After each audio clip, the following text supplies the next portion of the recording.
Assalamualaikum warahmatullahi wabarakatuh. Alhamdulillahirabbil alamin. Alhamdulillahilladzi ahyana ba'da amatana wa ilaihin nusyur. Allahumma shalli wa sallim ala Muhammadin sallallahu alaihi wasallam wa ala alihi wa sahbihi ajmain. Qala Allah ta'ala Qul tawaffakum malakul mautil ladzi wukila bikum summa ila rabbikum turja'un. Amma ba'du, usikum wa yabtallahi faqad faza muttaqun. Qala Allah ta'ala Ya ayyuhallazina amanu taqullaha haqqa tuqatih wa la tamutunna illa wa antum muslimun. Bapak-bapak dan ibu-ibu jamaah salat subuh yang mudah-mudahan semuanya selalu dirahmati Allah Subhanahu wa taala. Amin ya rabbal alamin. Di pagi yang sejuk ini marilah kita memanjatkan rasa syukur kita kepada Allah Subhanahu wa taala yang telah menghidupkan kita kembali sebagai sisa umur kita dari hari kemarin, dan alhamdulillah masih dalam keadaan iman dan Islam, masih dalam keadaan sehat walafiat lahir dan batin. Bagi yang sakit semoga cepat disembuhkan Allah Subhanahu wa taala. Amin ya rabbal alamin. Selawat serta salam mudah-mudahan Allah selalu melimpahkannya kepada Rasul pilihan kekasih kita, Nabi kita Muhammadin sallallahu alaihi wasallam, dan juga kepada keluarga dan sahabatnya yang agung dan mulia, dan juga kepada para pengikut-pengikut Nabi Muhammad SAW, insyaallah termasuk kita semua. Amin ya rabbal alamin. Di antara yang perlu kita imani, kita yakini adalah percaya kepada hal-hal yang ghaib, allazina yu'minuna bil ghaib, yaitu orang-orang yang beriman, orang yang bertakwa itu yang sangat penting adalah percaya kepada hal yang ghaib. Di antara yang ghaib itu adalah kematian. Allah Subhanahu wa taala berfirman di dalam surah As-Sajdah, Qul yatawaffakum malakul mautil ladzi wukila bikum summa ila rabbikum turja'un. Qul, katakanlah Muhammad, kata Allah Subhanahu wa taala, yatawaffakum malakul maut, akan diwafatkan kamu, akan diwakilkan kepada kamu malakul maut atau diutus, allazi wukila bikum, yang diwakilkan kepada kamu, kemudian kamu akan kembali kepada Allah Subhanahu wa taala. Jadi menurut ulama, ayat ini yang pertama, hendaklah kita mengenal malakul maut. Malakul maut itu karena dia pasti datang kepada kita, maka kita harus mengenalnya. Kemudian yang kedua adalah bahwa manusia itu semuanya akan kembali kepada Allah Subhanahu wa taala. Malakul maut itu adalah utusan Allah yang akan mencabut sekalian yang bernyawa. Kemudian malakul maut itu juga punya utusan-utusan. Di dalam hadis Rasulullah SAW, bahwa sebelum malakul maut itu mencabut nyawa seseorang, maka dia ada utusan-utusan yang untuk memberitahu bahwa malakul maut itu akan datang. Apa utusan-utusan dari malakul maut yang kita harus tahu, yang diterangkan dalam hadis Rasulullah? Kata Rasulullah SAW, pertama kali adalah uban, penyakit-penyakit, perubahan di dalam tubuh, dan lain sebagainya. Semakin banyak itu utusan-utusan itu datang kepada kita, menunjukkan bahwa semakin dekatnya kematian. Misalnya uban itu tumbuh 2, dicabut tumbuh 5, ya kan? Makanya tidak boleh mencabut uban, karena itu adalah rahmat Allah, karena itu adalah pemberian tahu bahwa apa? Malaikat maut akan datang. Nah, perubahan penglihatan, pendengaran, kekuatan, ya. Kalau dulu bisa melihat terang, sekarang tidak terang lagi. Nah itu kan merupakan apa? Wakil daripada malaikat maut, bahwa malaikat maut itu tidak lama lagi akan datang. Memang ada orang-orang yang tidak ada tanda-tanda. Masuk orang-orang yang masih muda atau sudah meninggal. Bagi orang-orang yang soleh, orang-orang yang taat, memang kematian yang secara mendadak itu merupakan rahmat Allah Subhanahu wa taala. Merupakan husnul khotimah. Kenapa? Karena orang-orang yang taat itu dia sudah siap sedia. Dia sudah mempersiapkan dirinya untuk menghadapi kematian itu. Tapi bagi orang-orang yang al-fajir, orang yang fajir itu orang yang selalu melakukan perbuatan dosa, mati dalam keadaan mendadak merupakan azab dari Allah Subhanahu wa taala. Karena tidak mempunyai kesempatan untuk bertobat kepada Allah Subhanahu wa taala.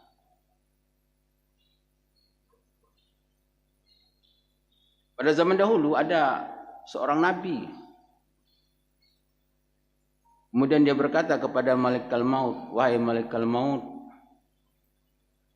kalau aku mendekati kematian, aku dikasih tahu." Kata malaikat maut, "Ya." Kemudian pada satu saat malaikat maut datang. Maka dia bertanya, "Kau datang ke sini apakah untuk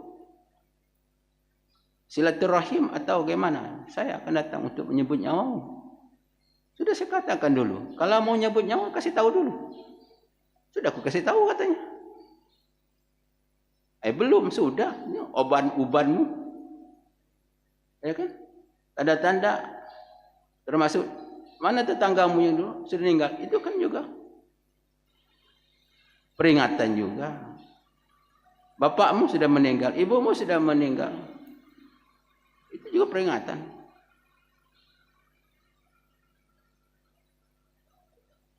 Bapak Ibu rahimakumullah.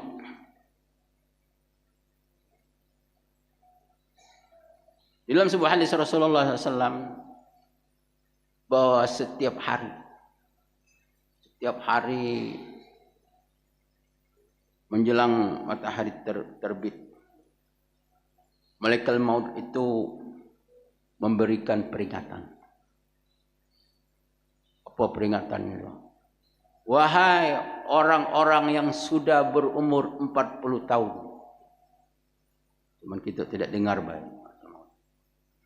"Wahai orang-orang yang sudah istilah apa? Kepala 4, ada deh. Kepala 4. Bersiap-siaplah kamu. Bersiap-siaplah kamu," kata malaikat maut, "untuk pembekalan kehidupan di akhirat." Karena umur 40 tahun itu sedang apa gagah-gagahnya. Cari duit, semangat. Kadang-kadang sehari semalam tu tak tidur juga, tak apa-apa. Nah, itu diingatkan oleh malaikat maut supaya hidup tu jangan cari dunia saja. Ingat bekal untuk mati. Bekal untuk mati. Kemudian apa kata malaikat maut? "Wahai yang sudah berumur 50 tahun." 50 tahun ya. Yang tadi apa? 40 tahun ya kan? Kalau 40 tahun itu, kalau Rasulullah SAW itu diangkat menjadi Rasul umur berapa? 40 tahun. Artinya umur 40 tahun itu umur kesadaran, keinsapan. Ya.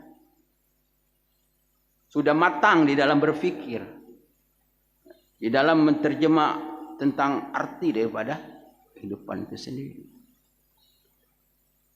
Sehingga orang kalau sudah 40 tahun tidak berubah, agak sulit berubahnya. Susah.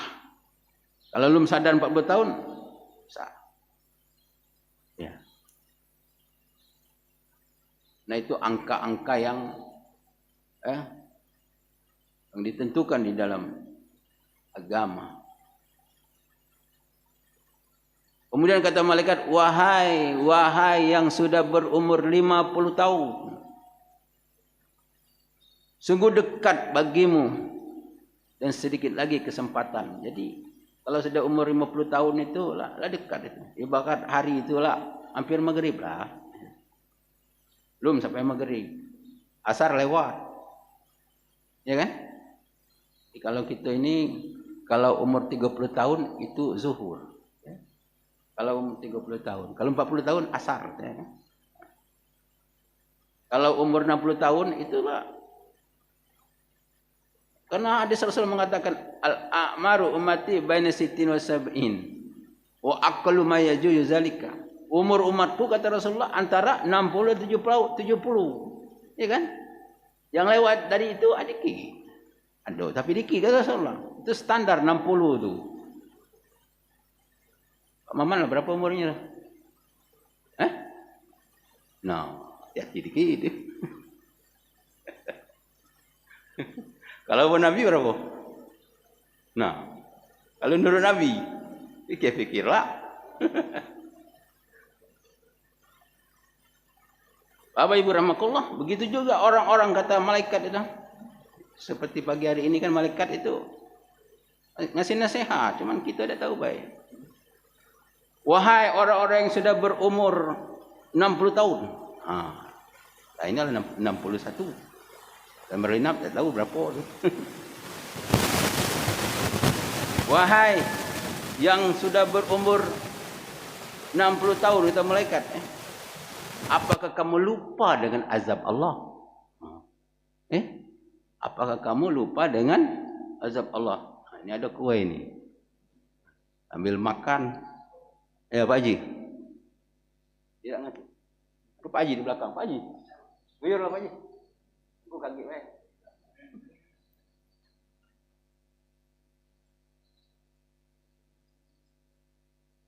Bapak Ibu rahimakumullah.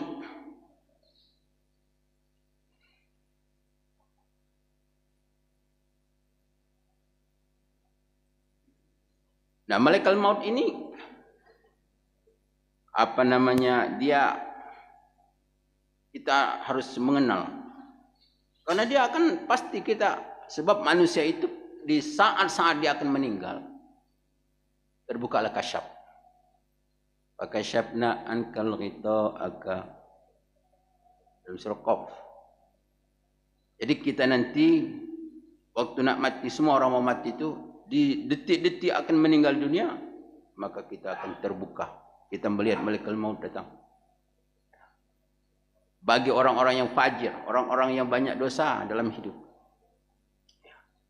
Orang-orang yang banyak dosa, dia akan melihat itu malaikat maut yang begitu bengis, yang bulu rumahnya bagaikan api, yang hitam, yang tidak mengenal balas kasihan. Ini bagi ketika seseorang itu akan meninggal. Kemudian juga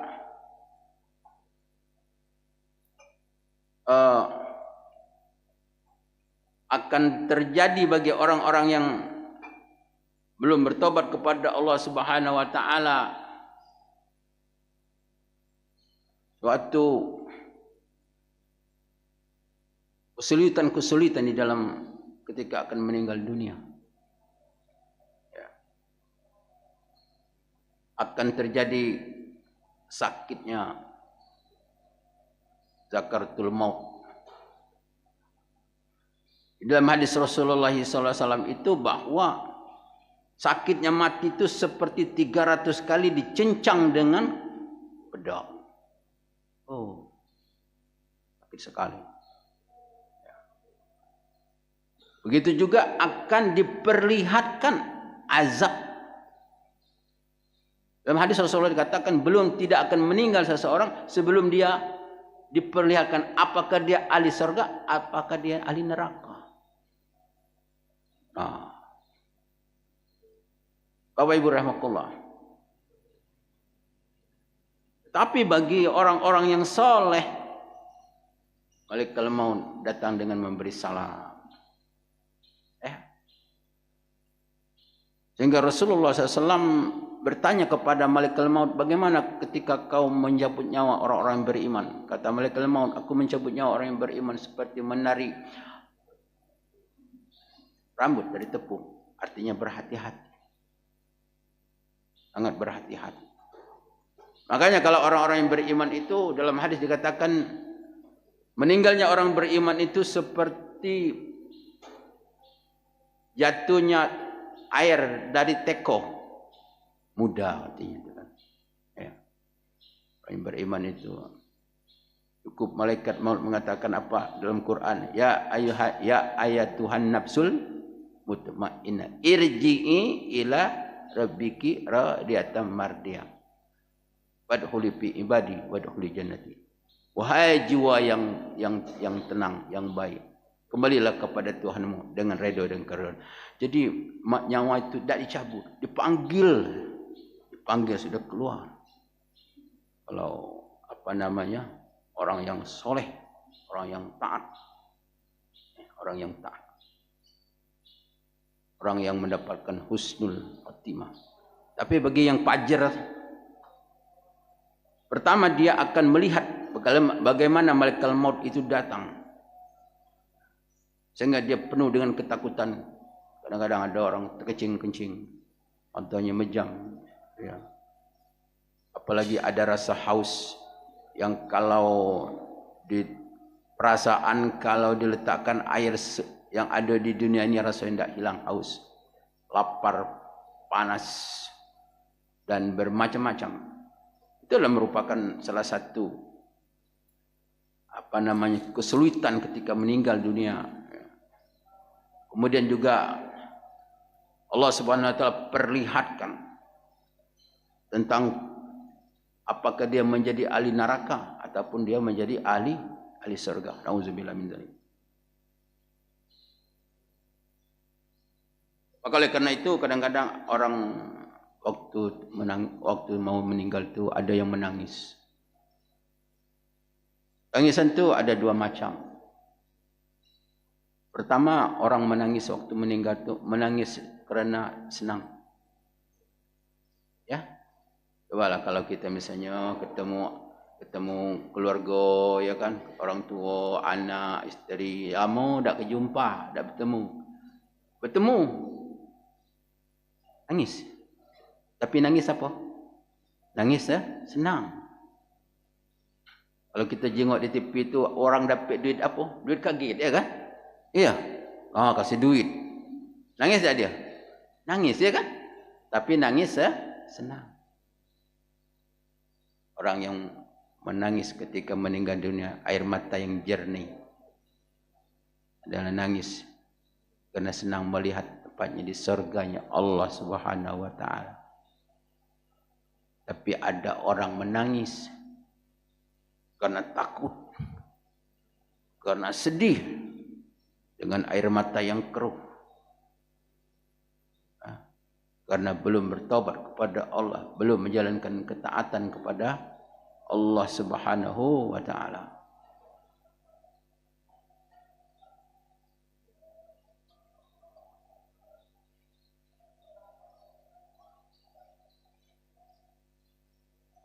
Bapak Ibu rahimakumullah, maka oleh karena itu bahwa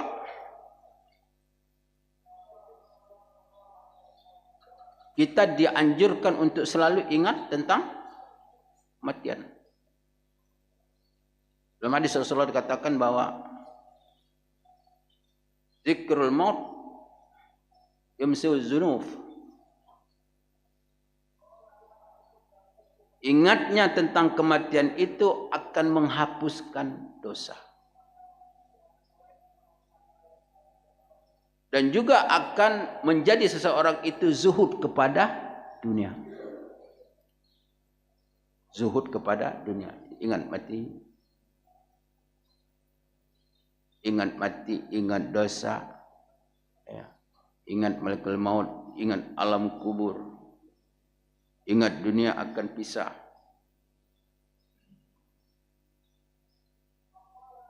Jadi orang yang banyak ingat mati itu, maka ingat mati itu merupakan suatu zikir.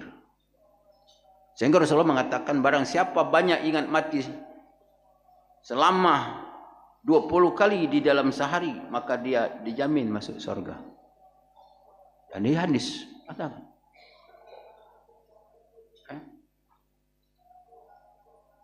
Karena orang yang ingat mati, kalau ingat mati, dia akan selalu ingat dengan perintah Allah. Ingat solat, ya kan? Ingat solat, ya zikir. Karena ingat mati. Terus punya persiapan-persiapan. Kalau ingat mati, artinya orang ingat persiapan mati. Bagaimana misalnya orang nak pergi haji dia. Orang nak pergi haji itu setahun nak pergi haji itu kan main. Ada manasik, jalan itu ini persiapan duitnya. Apa yang nak dibawa obat-obatan untuk belanja siapkan. Padahal di Mekah tu orang haji itu cuma 40 hari. Ya Pak Haji ya. 40 hari persiapan bukan main. Nah kita nak mati ni akhirat ni bukannya 40 hari. Selama-lamanya apa dah disiap? Apa dah ada persiapan? Kemudian bahawa orang ingat akan mati itu akan menimbulkan zuhud. Zuhud itu apa? Merenggangkan sedikit hati kita dengan dunia. Direnggangkan. Dengan rapatnya. Apa yang rapat? Yang rapat itu orang yang tak mengenal halal haram, yang penting dapat duit, tak tahu di waktu semayang, tak tahu pokoknya lah duit terus. Itu rapat dengan dunia tu. Jadi orang itu semakin sakit mati kaki.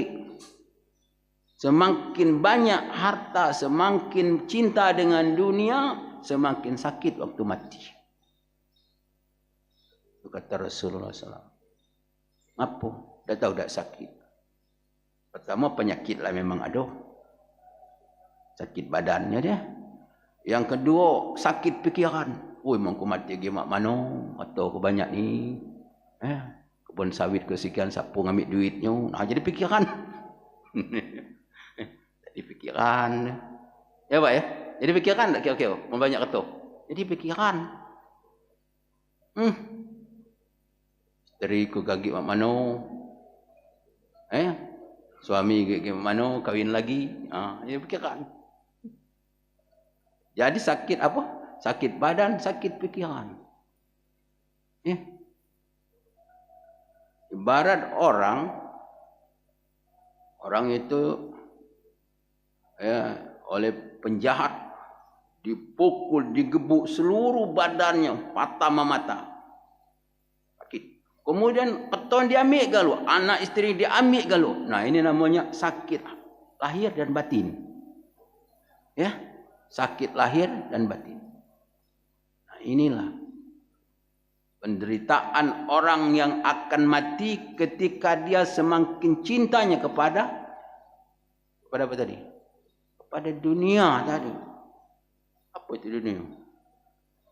Dunia itu ada segala sesuatu yang melalaikan orang tentang akhirat. Segala sesuatu yang menjadi penghambat seseorang itu, menjadi lalai orang itu untuk akhirat, menjadi sebab orang itu menjadi menderita, menjadi dia mendapatkan bencana di akhirat. Itu namanya dunia. Dunia. Apa baik? Suatu yang menghalang orang untuk selamat di akhirat, itu namanya dunia. Yang dia itu tinggal, makanya kita dengar si Anu meninggal dunia. Tinggal dia. Apa yang tinggal dia? Rumah tinggal, mobil tinggal, kebun tinggal. Apa yang dia bawa? Ini bawa cuma iman dan amal. Kalau itu ada. Kalau dah ganti apa? Bawa dosa. Wa yahmiluna awzarum ala zuhurihim. Mereka membawa, menanggung dosa di pundak mereka. Yang dibawa dosa. Mungkin dosa itu sebesar apa namanya itu ini kalau setiap hari bikin dosa, kalau pasir tu segenggam agak ringan, seember berat dikit, sekarung wah pasir. Kalau setruk jangan coba-coba. Kalau menggunung, bagaimana bawa dosa menggunung? Wa yahmiluna awzarhum ala zuhurihim. Mereka itu kata Allah membawa, memikul dosa-dosa dan mereka di atas pundak mereka. Nah, ini Bapak Ibu rahimakumullah. Pada suatu ketika datang seorang kepada Rasulullah SAW, ya Rasulullah, siapakah orang yang paling pintar? Kata Rasulullah SAW, orang yang paling pintar itu, kata Rasulullah, al-kaisu man dana nafsu wa amila badal maut. Orang yang selalu untuk mengendalikan nafsunya dan beramal untuk sesudah kematian. Jadi kalau menurut Rasul, orang yang pintar itu orang yang beramal untuk mati. Maka kalau ada orang yang mati, harus ada ngambil pelajaran. Kafa bil maut al mau'izah. Cukuplah orang jenguk orang mati itu, kematian itu sebagai pelajaran. Kalau misalnya yang meninggal itu perempuan ngambil pelajaran. Kalau yang meninggal itu laki-laki, yang laki-laki ngambil pelajaran. Perempuan itu meninggal, perempuan ngambil pelajaran. Wah, si anu meninggal, kata ini bau. Waktu itu semayang dak, apa namanya, cari duit, beli ini, beli itu, mati. Bagi suaminya kawin lagi, bini muda, dia apa dibawa. Nah itu perempuan jenguk perempuan meninggal, harus ada pelajaran. Sedekah dak, infak dak, dari kredit ke kredit, ya kan? Nah, yang laki-laki meninggal, laki-laki juga nak jadi pelajaran. Si anu meninggal seminggu, sebulan, setahun lah kawin lagi, ada ingat lagi, punya rumah di tempat orang, punya kendaraan pakai orang. Nah, apalah yang dibawa ke akhirat dalam kubur itu. Nah, jadi pelajaran. Bapak Ibu rahimakumullah. Maka oleh karena itu bahwa Rasulullah SAW mengingatkan supaya seseorang itu dengan ingatnya kematian itu, bahwa untuk mempersiapkan diri, persiapan bagaimana ketika akan mati itu, apa yang perlu disiapkan. Persiapan bagaimana ketika berada di alam barzah itu, dalam kubur itu, apa yang perlu disiapkan. Nah itu, bagaimana ketika dibangkitkan pada hari kiamat, ketika di padang mahsyar itu, ketika di akhirat itu, apa yang nak disiap. Itu yang penting. Kata Rasulullah SAW, datang kepadaku malaikat Jibril, atani Jibril, datang kepadaku malaikat Jibril. Malaikat Jibril itu berkata, apa kata malaikat Jibril? Anna la ilaha illallah anisun lil muslim indal maut. Bahwa kalimat la ilaha illallah itu akan menghibur seseorang muslim itu waktu dia akan mati. Jadi kalau kita nak kepingin waktu kita meninggal dalam keadaan senang, bahagia, banyaklah kita zikir la ilaha illallah. Kan menghibur kata Rasulullah. Ya, anisun lil maut indal maut lil muslim. La ilaha illallah. Jadi tahlil. La ilaha illallah, la ilaha illallah, la ilaha illallah. Banyaklah tahlil. Ya.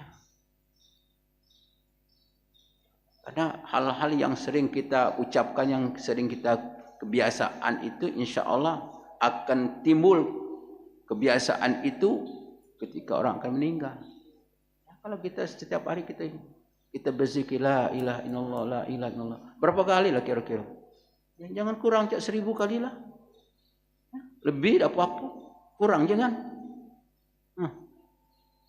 Karena orang yang beriman itu tanda orang yang beriman kan banyak berzikir. Allazina yazkurunallaha qiyaman wa qu'udan wa 'ala junubihim. Nah, itu tanda orang beriman, banyak berzikir. Kalau orang munafik zikir juga dikit. Kenapa orang munafik itu zikirnya dikit? Wala yazkurunallaha illa qalila. Tidaklah zikir orang munafik itu kecuali dikit. Kenapa? Karena banyak sifat munafiknya. Perbuatan munafik itu menghalang dia untuk banyak zikir kepada Allah Subhanahu wa taala. Nah itu. Jadi kita tidak boleh zikir dikit. Dalam ayat lain ada kata, ya ayyuhallazina amanu dzkurullaha dzikran katsira. Hai orang-orang yang beriman, kata Allah, ingatlah kamu kepada Allah dengan ingat yang banyak. Dikit tidak boleh. Harus banyak ingat. Zikir banyak. Begitu juga ketika kita di alam barzah. Amal-amal di dalam alam barzah supaya kita selamat apa? Itu membaca surah Al-Mulk setiap malam. Dalam hadis Rasulullah, hadis yang sahih. Siapa yang membaca surah Al-Mulk setiap malam sebelum tidur, maka dia akan dibebaskan Allah dari siksaan kubur. Maka Rasulullah mengatakan bahwa Rasulullah sangat senang kalau surah Al-Mulk itu ada pada diri orang Muslim. Artinya kita harus hafal surah Al-Mulk. Setiap malam kita baca. Sudah maghrib kita baca. Lama-lama hafal. Barakallahu fi bidin maqala kulli syai'in qadir lazal kul mata wal ayat aliyablakum ayyukum ahsanu amala. Terus baca. Ingat itu kalau kita nak selamat. Jadi ada amal-amal kita ni persiapan bagaimana di alam kubur. Amal-amal di alam kubur itu. Banyak kita infak dan sedekah.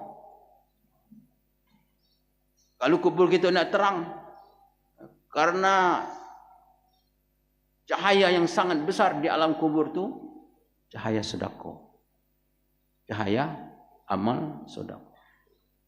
Itu juga di akhirat. Ya. Manusia itu di hadapan Allah Subhanahu wa taala. Tanya Allah Subhanahu wa taala dalam hadis Rasulullah SAW. Kau selama hidup di dunia sekian tahun, apa yang kau persiapkan? Apa yang kau bawa? Kelengok itu orang. Tengok kanan, tengok kiri. Hidup bertahun-tahun tidak beramal, tidak beribadah. Ibadah semaunya. Mau semayang, mau pergi ke masjid semaunya. Kena dia ketika menghadap Allah Subhanahu wa taala. Allah tanya, persiapan apa yang telah kau bawa? Nah, tengok kanan, tengok kiri.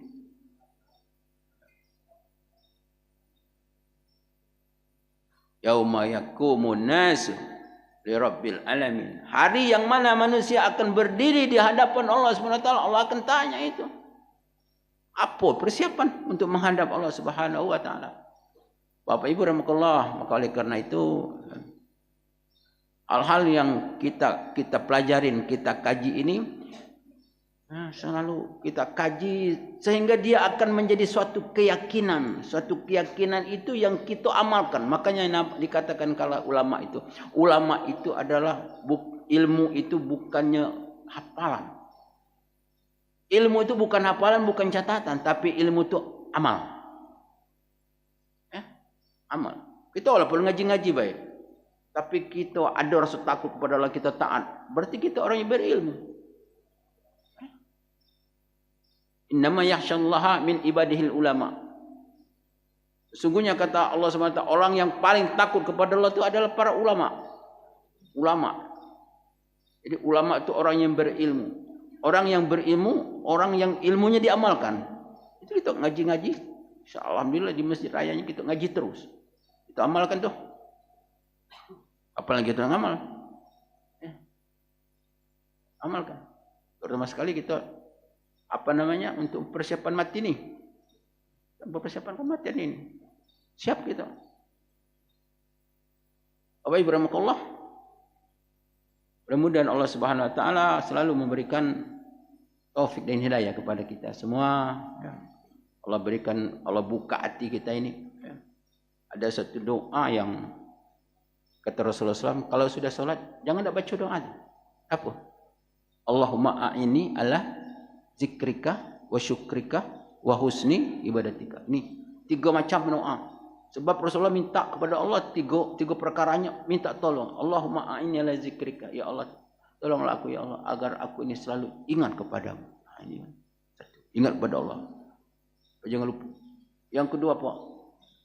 Ya Allah, tolonglah agar aku ini selalu bersyukur kepadamu. Nah, yang ketiga, ya Allah, tolonglah aku agar aku ini selalu menyempurnakan ibadah. Jadi minta kepada Tuhan supaya Allah tolong kita ni semakin tua semakin taat, semakin tua semakin soleh, semakin tua semakin jauh dari maksiat. Nah, itu yang kita minta. Karena kita ibadah ini tanpa pertolongan Allah tidak bisa. Kita tidak bisa ibadah tanpa pertolongan Allah Subhanahu wa taala. Maka oleh karena itu kita selalu berdoa kepada Allah Subhanahu wa taala agar Allah Subhanahu wa taala selalu memberikan taufik dan hidayah kepada kita. Memberikan pertolongan sehingga kita mudah untuk melakukan ibadah-ibadah persiapan untuk menghadapi kematian dan beramal untuk kampung akhirat. Bapak Ibu rahimakumullah, jadi kajian kita ini biasanya sudah maghrib Jumat malam Sabtu itu tukar subuh hari Selasa. Ya Pak Haji ya. Selasa gitu duduk sebentar saling untuk menasihati. Mudah-mudahan semuanya ini ada manfaat untuk kita semua. Amin ya rabbal alamin. Mohon maaf atas kesalahan dan kelapan kepada Allah. Mohon ampun. Wabillahi taufiq wal hidayah. Assalamualaikum warahmatullahi wabarakatuh.